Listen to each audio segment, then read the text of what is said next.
मैं इतना ही कहना चाहता हूं कि जब राम मंदिर का निर्माण हो रहा था तब, और जब जजमेंट आया तब कई लोग आगाज लगा रहे थे, कई लोग अनुमान कर रहे थे इस देश में रक्तपात हो जाएगा, इस देश में दंगे हो जाएंगे, इस देश में धर्म के बीच में बड़े विवाद होंगे।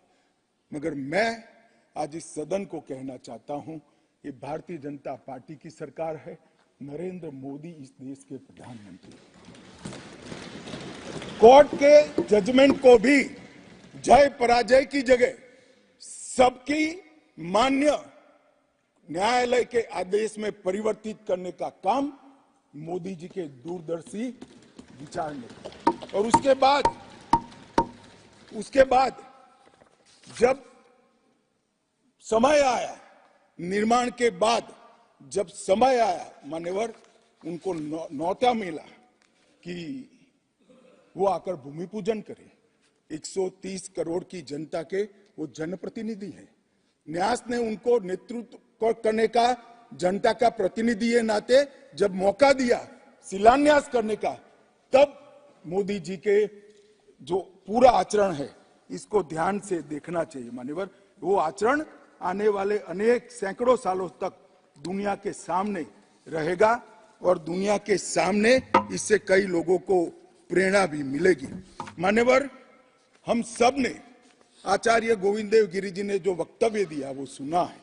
मोदी जी को जब मौका मिला तब उन्होंने रामानंदी समाज के, संप्रदाय के और वैष्णव संतों से पूछा कि भाई प्राण प्रतिष्ठा करनी है, किसी संसारी ने करनी है, तो इसके यम नियम, इसके लिए किस प्रकार की उपासना करनी चाहिए, और जो संतों की ओर से सुझाएगा उससे भी अनेक गुना कठोर 11 दिन का व्रत इस देश के प्रधानमंत्री।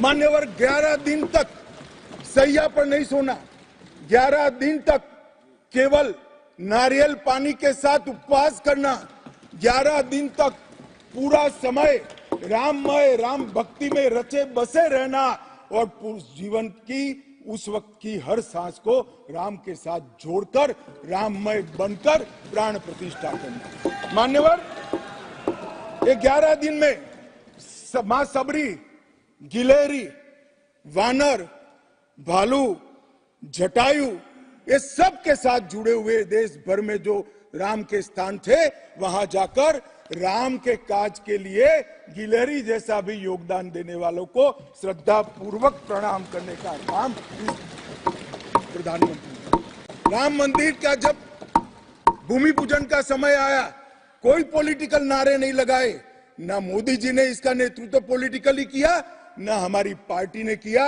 हर रोज एक राम का भजन अलग अलग भाषा में ट्वीट कर एक भक्ति का आंदोलन शुरू किया। मान्यवर इस देश में कई सारे भक्ति के आंदोलन खड़े हुए हैं, ढेर सारे आंदोलन खड़े हुए। मान्यवर इस देश में भक्ति का आंदोलन कोई नया नहीं है। मान्यवर मीरा ने चलाया, गुजरात में नरसिंह मेहता ने चलाया, रामानंद ने चलाया, एकनाथ और ज्ञानेश्वर ने चलाया, शंकरदेव और माधवदेव ने असम में चलाया, चैतन्य महाप्रभु ने चलाया, समर्थ रामदास ने चलाया।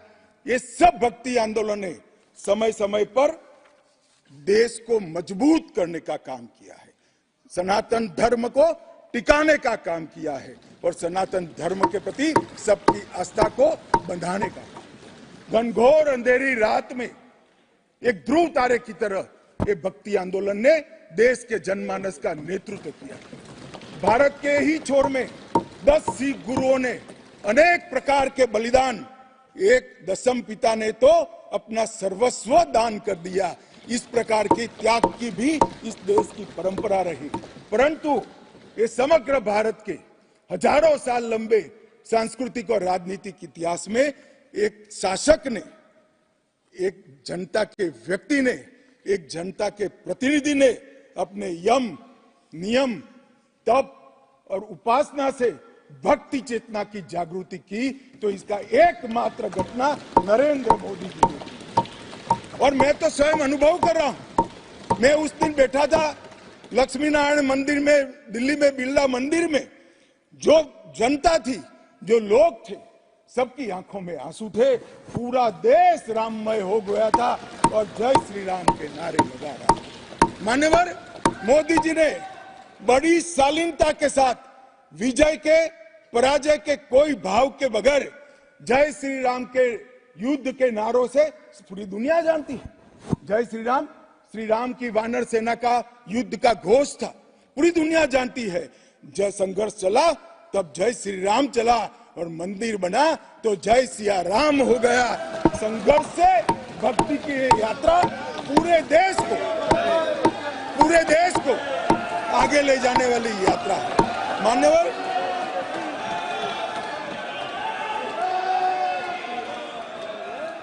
इतने चेतनामय वातावरण के अंदर भी विभाजन की बात करने वाले लोगों से मेरा करबद्ध निवेदन है, समय को पहचानो, एकता के संदेश को स्वीकारो और आगे देखकर चलना शुरू करो। भारत की और हम सब की भलाई। मान्यवर, ये बहुत बड़ा संदेश मोदी जी ने दिया है। और मैं फिर से एक बात